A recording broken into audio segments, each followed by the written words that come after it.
I actually talked to Tevin this last week, and you can talk to him for like 1 minute, Damon, and you can immediately see what Shanahan loves about him. He is tough. This is a tough guy. Well, and the only thing that I think gets scored against him is how long he's been in the league. Yep. And, in a league of I'd rather see what the next man up has than what the older, more costly veteran might have left.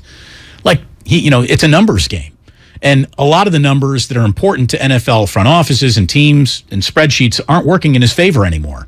But he's still a football player, man. He's a football player, and also when the season starts, and now all the prospects are gone. Now it's about who can I trust when the bullets are flying, and this guy will step up and stonewall the rusher in the hole. And Tevin's a tough guy, and he loves Shanahan, and they've got a relationship. There's a trust there that goes way back. To talk about what an interesting week it was, Michael Irvin, the Hall of Famer, the playmaker himself, nice enough to join us here on Damon and Ratto. But, Michael, no Ray Ratto today. My pal Larry Krueger is in here with us. He's been covering the NFL for years, so we got ourselves an interesting conversation set up with you today. And we'll get to Draymond Green before it's all said and done, because you understand locker room dynamics implicitly, and we're wondering what you might think of that. But, man, what a good weekend it was for the 49ers. That was about a good of a day as Kyle Shanahan and Jimmy Garoppolo have had together in about a year. They really, really were on track and on the same page, and the defense carried an afternoon where the 49ers looked much better and are a much better football team than the Carolina Panthers. That feeling, you should be feeling real good about, now the direction, because the learning has gone out the way and the security comes in. Everybody's on edge when any one part of the 11-man offense, or even to a degree a very important part of 11-man defense, is in the learning stage. That's just the truth. I say that on defense because I can hide some people on defense. You know what I'm saying? But I probably can hide a rookie at guard or somewhere like that. But you can't hide them at quarterback. You can't hide them at other positions. So when you got that guy there that you guys were working towards, that learning process, so it puts everybody on edge. And I felt like now there's a little bit more security on how we're going to do things and how we're going about things. And I think that does make the offense and makes that whole football team more solid. Larry and I were just talking about Tevin Coleman before you joined us. No, I wanted to start with that too, because you were spot on. And that's the worst thing to ever say to anybody when you're about to talk. When you study communication, the first thing they tell you is don't ever say to someone, "Oh yeah, I agree with you. You were spot on," right in the beginning of the conversation, because the brain may tune you out since it's already heard that information. But you were so spot on, I had to just say it right out front. I had to defunct the studies and just give it to you right out front. So because they tell you, even if you're going to agree, say your point and then say, "I guess I agree," at the end. Let the brain hit. But you guys were so spot on. You really are. And that's what it is right now. And actually it ties back to what I'm saying. That is what we're talking about when you say, now we're dealing with security, where there's no learning process. We know people. We know what we can do. We know who can do what. And I'm telling you, they made a big deal on that on the broadcast about Tevin Coleman coming back. And boy, how he looks being back. And I heard you guys talk about how Shanahan feels that he can trust someone. Even in the Cowboys game, same thing. Now, Pollard is an explosive great back. You saw the great run he made. But we paid that almost $50 million a year. And when that cornerback came off that blitz, you missed that cornerback. That could be at any point. You can hit that. That's gone. Now, I know that don't seem so harsh since Cooper's doing what he's doing right now. But you know what I'm talking about when you talk about him trusting Tevin Coleman. And I felt good. I was so happy for him, too.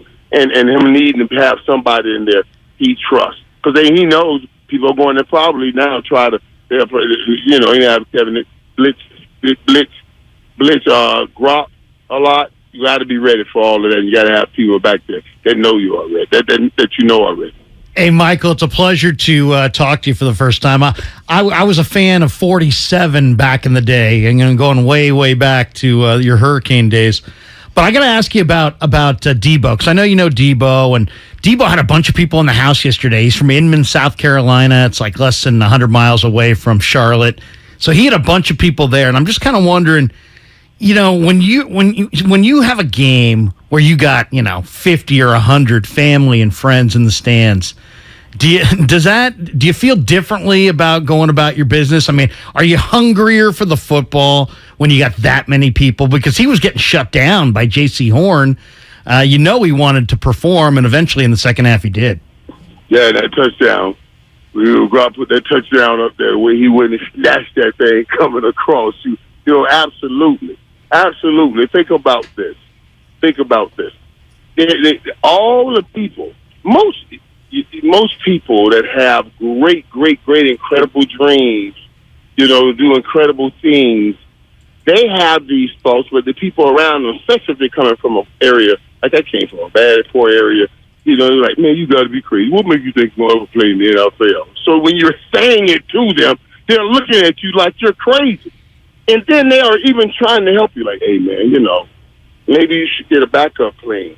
They don't mean any harm, but they're basically saying, ain't no way in the world you're born to do that. You see what I'm saying? So it does feel great. All the people that have helped you there, some believing in you, but some silently not trying to do it against you, but just don't. Like, there's no way you can do that. You want them all there. And absolutely it matters. So I love that he had a chance to do some things in front of them all. Michael Irvin, the Hall of Famer, playmaker, joining us here on 95.7 The Game. We saw a very good version of the Niners offense yesterday, backed by what seems to be a defense that knows how to pack its bag and take its act with it on the road. At home, this defense looks legit. Knowing what we know about the NFC, we've handicapped it through 5 weeks, and I think, the Packers aren't great. They're going to be good. Right, the Eagles, right. The Eagles are the maybe most interesting team out there.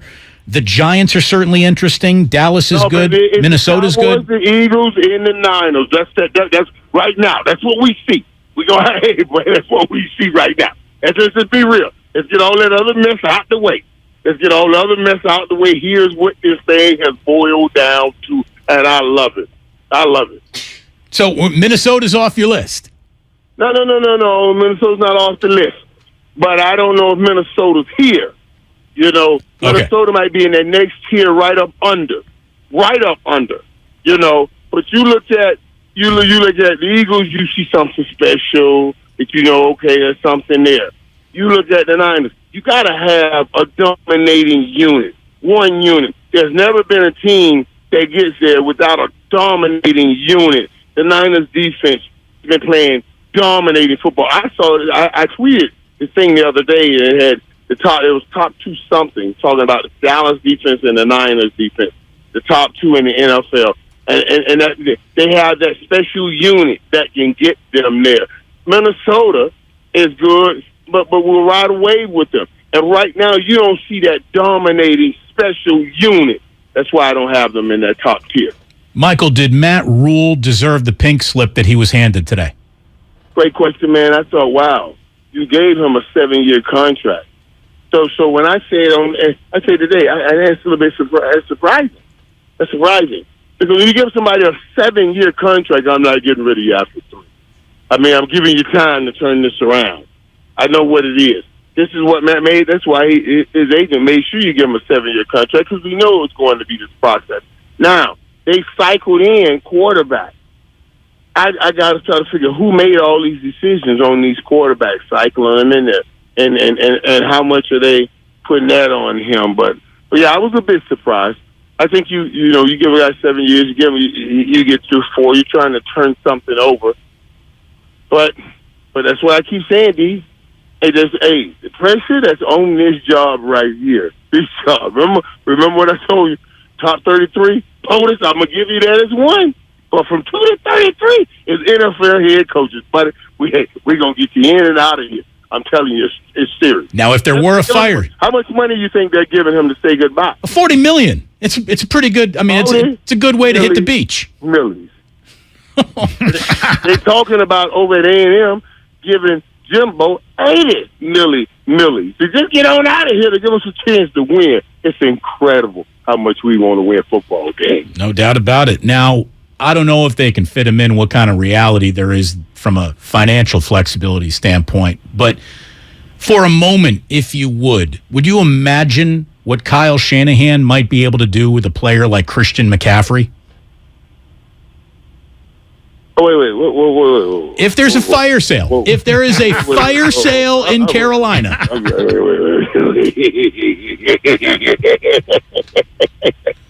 Wait, I'm like, did I miss something while I was flying? Because I just flew in from New York back to Dallas. Oh, no, we're completely pipe dreaming over here. This is a pipe dream. But what do you think that guy would look like in a Niner uniform? Oh, my God. That would be something phenomenal to watch. It really would be something phenomenal to watch. Because I'm telling you, that mastermind you guys have, man, if he got a player like Christian McCaffrey, that would be. What do you have to give up to get that? But, boy, if you can get him, that would be great. Wouldn't that be something? Special. Hey, Michael, I got to ask you. He'll be back on the West Coast. He'll be back. Oh, I know. Boy, that'll be. Ooh. That ain't going to happen, man. No, it's not. Niners can't afford him. Nobody can afford him with that contract. Michael, a lot of talk here about Draymond Green. And, it's funny. I was talking about this with a buddy of mine, and I said, man, Draymond Green's the ultimate winner. And he's got this incredible will that you can feel when you watch him on the floor. And he's 100% genuine and real, I think. And he'll cross the line from time to time. And we were talking about it. Who does that remind you of? And my buddy said Charles Haley. And Michael Irvin. Maybe Michael Irvin, but definitely Charles Haley's name came up, and obviously Draymond's. How would Jimmy Johnson have handled a Draymond Green, dropping another player on your Cowboys teams in the late 80s?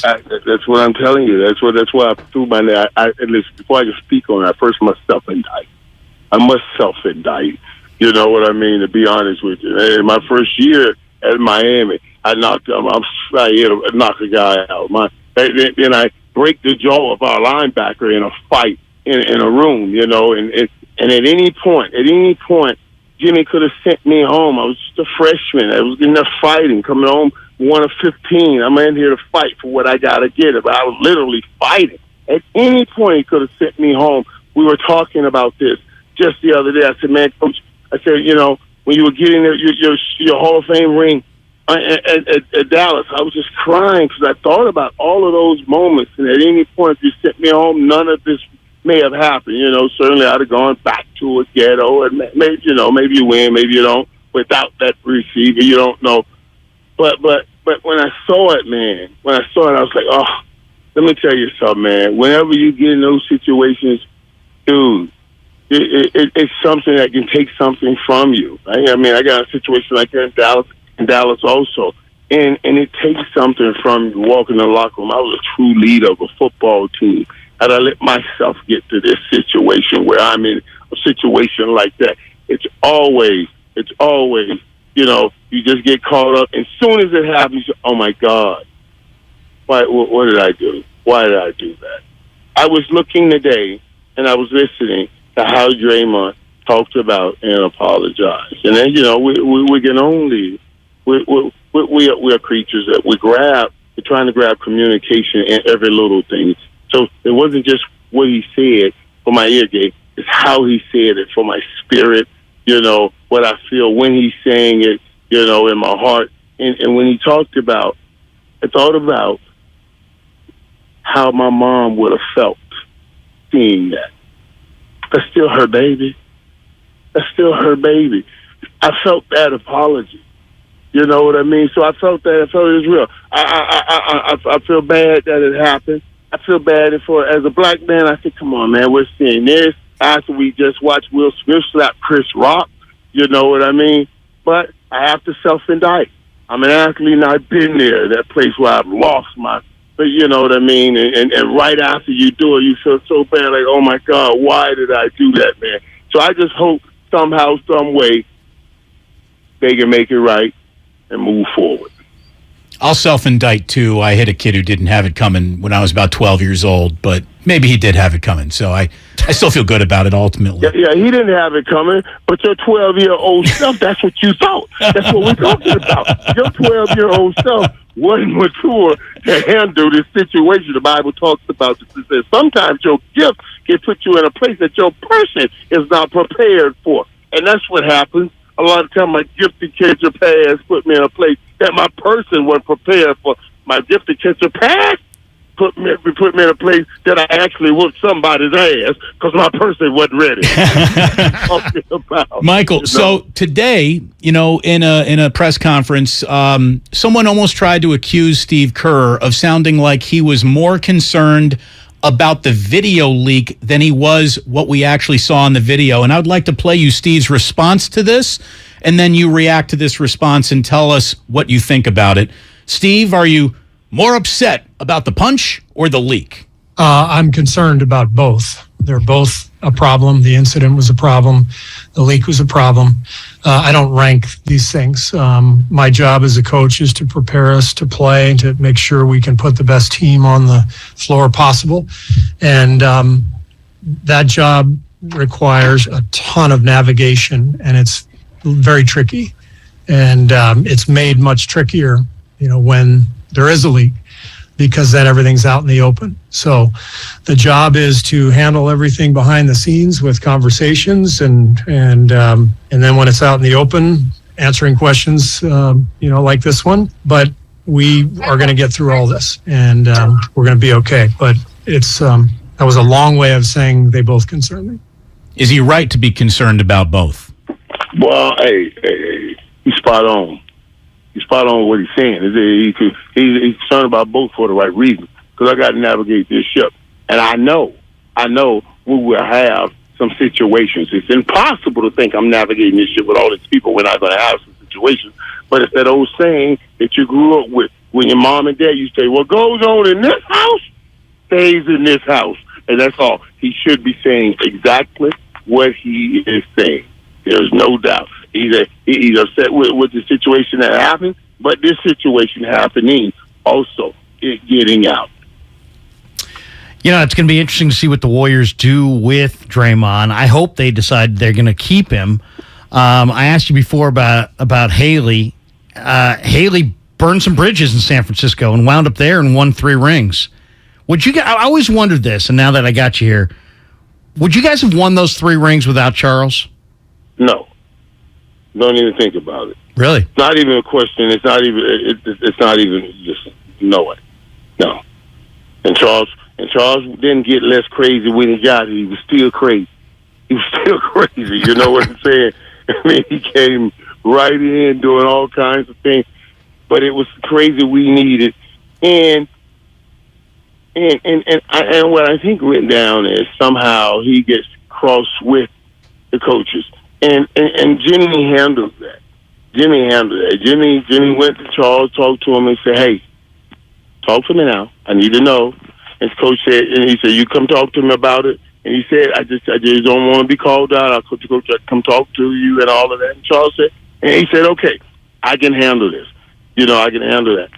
You got to work with what you have, especially now, more so than even then. More so than then, because now we're giving people guaranteed numbers that you can't get rid of them if they crazy anyway. You know what I mean? I don't mean literally crazy, but you know what I'm saying. Doing things that you don't like. So yeah. But yeah, I don't think sometimes the things. Listen, let me tell y'all something too. Let me tell you something. Draymond Green. You think letting the Draymond Green go? It's glue. Steph, Clay, I love all the bad boys, man. But you need people that do dirty work. And you especially are blessed to have people that love dirty work. Don't ever forget that. Just saying now. I'm just saying you're going to need the people that get that. I'm talking about dirty work on the basketball court, on the football field, that tough dude that's getting ready to get in there and grind no matter what.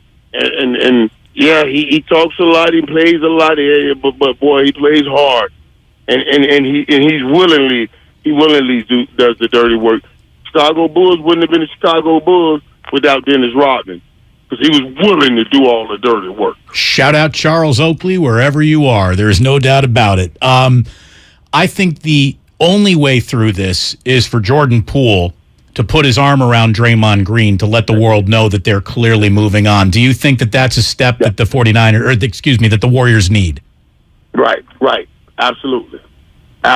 You said it, because that's when everybody relaxes, when we know, okay, Jordan has received. Because you got no grounds to not receive it or not accept it if he receives it and accepts it. Right. But you got no grounds on asking him to receive it or accept it if it's not his reality.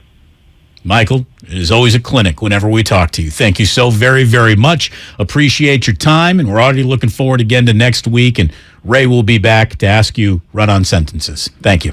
Absolutely, my brothers. You guys take care, man. Look forward to it. Hey, D. Yeah. The last time we played, they were playing that game, and I was texting you back and forth. We were joking around about Deebo when he made that one. Yes. Right now, I was like, number one wide receiver after all. I say, y'all, you asked me if the number one receiver. Now, what's going on? That was some funny stuff. That was funny stuff, man. You're the man, Michael. I'll talk to you next week. Thank you very, very much. Michael Irvin here on 95.7 The Game.